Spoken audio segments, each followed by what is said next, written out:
Live from our 7 Tasmania studios, your nightly news with Louise Hubar begins now. Good evening. Resources Minister Eric Abetz has been labelled a liar and accused of misleading Tasmanians when it comes to native logging practices in our state. His office stormed by protesters today who say they're ready to dispel what they call blatant lies from our leaders. A powerful accusation against one of Tasmania's top ministers. Eric Abetz, run to the court, embrace respect, follow the law. The Grassroots Action Network accusing Eric Abetz of misleading the public over claims he made that Tasmania's native hardwood industry is renewable, sustainable and world-class. We have some of the worst practices in the world. We're still clear felling, we're still logging old growth, we're still wasting the vast majority of forest biomass. The group disputing that Tasmania's forestry sector has a high degree of environmental protection, labelling the minister the chief spin doctor for ecosystem destruction. Why is that a fair label for him in your opinion? Because that's what he is. But Eric Abetz stands by his comments, saying that an end to native logging would lead to more in overseas forests, adding he makes no apologies for the grassroots Tasmanians that the industry supports. The state government say it's federal Labor putting the industry at risk. We've seen a number of concerning policy announcements from the federal government when it comes to forestry. They have actively gone out to try and start the forest wars again. The industry does not want that. The minister didn't make an appearance at his Bellerive office today. The activist group is calling for a conversation, but say it's up to him to reach out. Come and meet with our people so that we can discuss a way forward that isn't at the expense of our beautiful, pristine forests, our land, our animals and our people. Ruby Cairns, 7 Tasmania News. Tasmania Police is taking aim at repeat offenders and youth crime in the state's north, responding to community concerns with a new task force to fight antisocial and unlawful behaviour. An early morning break-in at a hotspot for burglaries. A fatal altercation between 2 men known to police. Properties vandalised and vehicles stolen.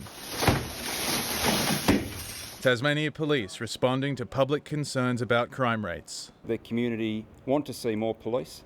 Stepping up proactive law enforcement with the rollout of Task Force Raven across the Northern District. We'll make no apologies for being firm in that approach. Starting with 4 officers and a special focus on recidivism. Only a small number of people commit the majority of crimes. But also young offenders. That is a specific area of concern that is raised with us on a very frequent basis. Promising to take a strong stance against youth crime while also working to divert young people away from brushes with the law. The aim of this is not to go out and arrest youth where that's not necessary. The operation a northern counterpart to the Southern District's Task Force Saturate.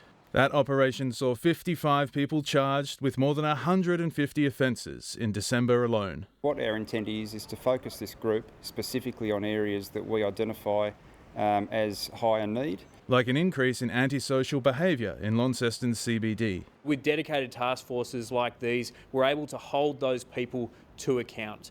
It comes days after a law cracking down on knife crime opened for consultation. The community expect us to take strong action when people do the wrong thing. The new rules giving police greater powers to search people in public places. We're doing everything we can to keep our community safe. Tom Crosby, 7 Tasmania News. Well, many are counting down the days until the next holiday. As it turns out, Tasmanians are working less hours than those on the mainland. ABS December figures showing the average Tasmanian recorded just 32.1 hours of work per week. Labor claiming it's our underemployment rate of 7.7 that is impacting the economy. Which is the worst in the nation. There are too many Tasmanians in work who want more work and can't get it because of soft labour market conditions. So Tasmania has record low unemployment at the moment. That's really encouraging. There are record numbers of Tasmanians in work under this government. But concerns about the number of Tasmanians leaving our state for better job opportunities remain.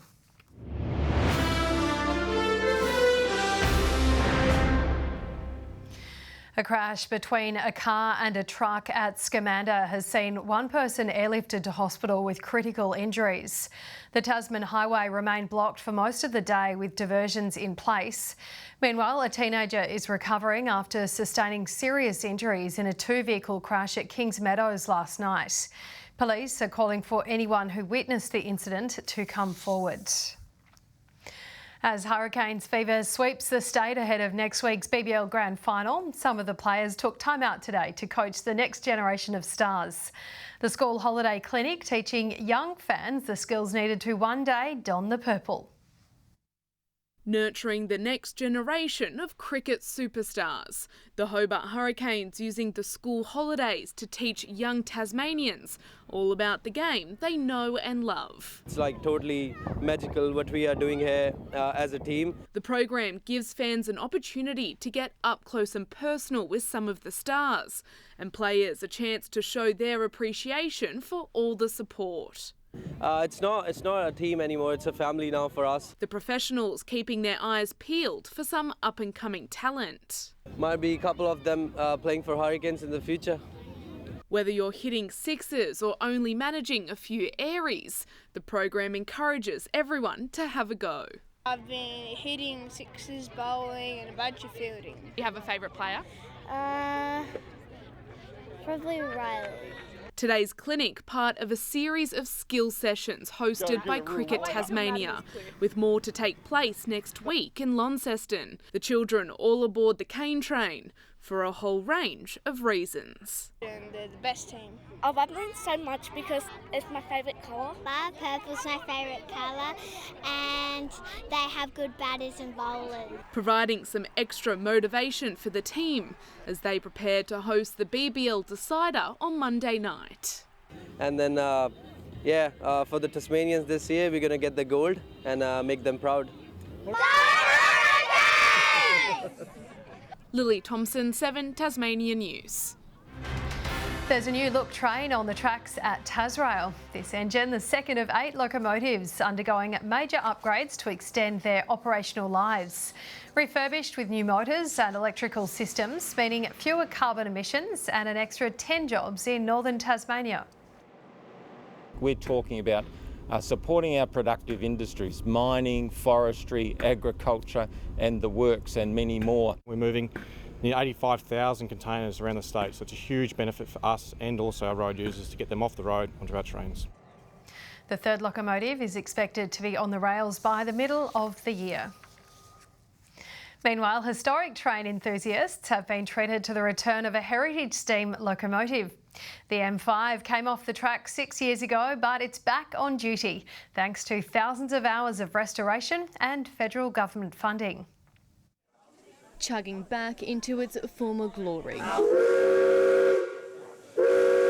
Locomotive M5 returning in full steam after its retirement. The 74-year-old heritage train given a new lease on life. This particular machine came out of service in 2019, and that's when we began the nearly 6-year process of rebuilding it and getting it ready to go back into service. More than 5,000 hours of volunteer work went into the restoration, making for a regal return. Just becomes a labour of love, I suppose.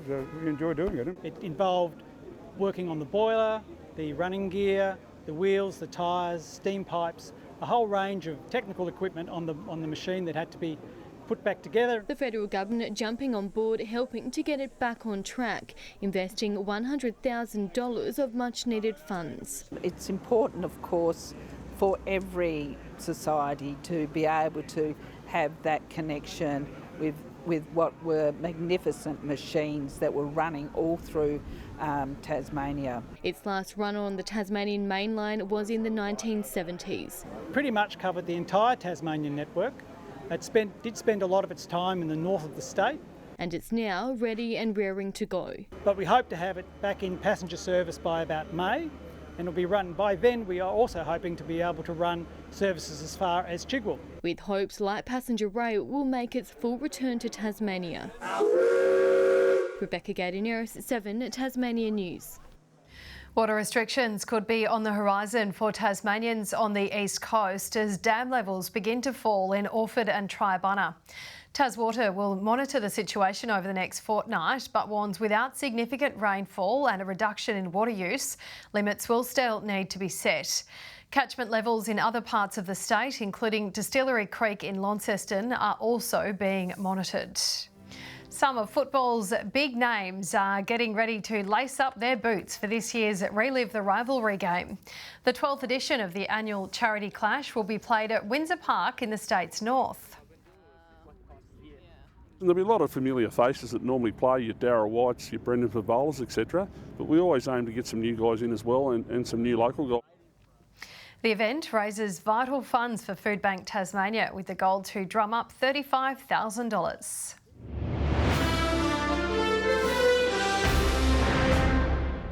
The schedule for Tasmania's representative football has been locked in, with the state hosting 5 massive matchups against interstate opposition. It'll mean a return of the old rivals we all know and love, and a chance for players to make their mark ahead of a Devils debut.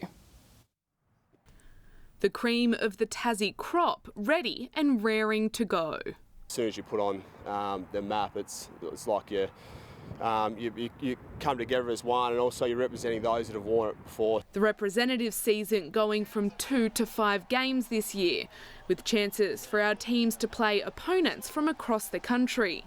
The schedule kicking off on March 2, with both the men's and women's team taking on South Australia's Norwood at Kingston's Twin Ovals. It'll be a really good test and a really good challenge for the women, I think, to come up against some really top clubs. The women's side will play the reigning VFL champs North Melbourne on March 22, providing an opportunity for players to showcase their skills while they await a Tasmanian team in the AFL and AFLW leagues. Players should be looking at this as an opportunity to put their name in lights for potential opportunities moving forward in program. Ready to do us proud on a national stage. Exciting is a great word, and it's something that we're all feeling, and can't wait to get it started in the first weekend of March.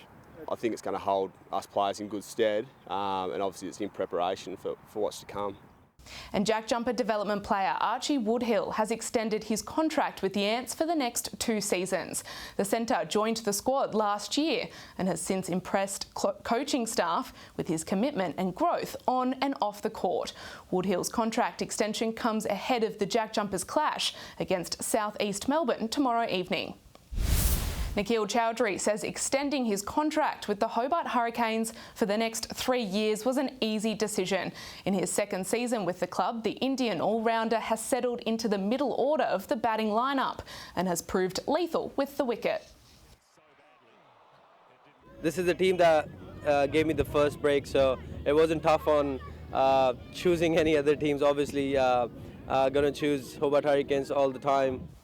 Chowdhury has joined Nathan Ellis, Ben McDermott, Riley Meredith and Mitch Owen in re-signing. Good evening. 24 was the top in Launceston today, Hobart and Devonport reaching 23 and 21 in Burnie. 25 was the state's top in the East Coast at Eddystone, Smithton 22 and 19 in Strawn. Cloudy conditions were seen across the state today with minimum temperatures 2 degrees above average. Further out, patchy mid to high level cloud with storms is seen over northern parts of Western Australia, the Northern Territory and Queensland. Tomorrow a trough is approaching western parts of Tasmania with showers across the west as well. Southwest to northwesterly winds tomorrow 15 to 25 knots, reaching 30 knots about the south, swells up to 4 metres in the west and south and below 1 metre in the north. A strong wind warning is current from Flinders Island right around to the southwest coast. Tomorrow's forecast now: Hobart, a possible shower. Showers increasing in Maydena, Oatlands 23. In the north, Launceston 26, partly cloudy in Devonport, Lyweenie 18. Burnie tomorrow, cloudy reaching 22. Strawn and Marriwal expecting showers with a top of 20. St Helens, partly cloudy, a late shower or two in Swansea and a possible shower in Orford. Looking ahead to the 3-day forecast now, Sunday for your Australia Day forecast. Light showers are expected about the north and upper east, fine elsewhere. Monday, morning showers mostly about the north. And Tuesday, showers about the west and northeast, mostly fine elsewhere. Capital cities, 29 and a shower or two clearing in Perth tomorrow. Adelaide, 31 and partly cloudy in Sydney. And currently Hobart, partly cloudy and 18, Launceston, mostly sunny, and Devonport, mostly sunny and 21. That's all in weather, Lou. And that's all your news for this Friday night. I'll be back later on with updates. Thank you for joining us. Good night.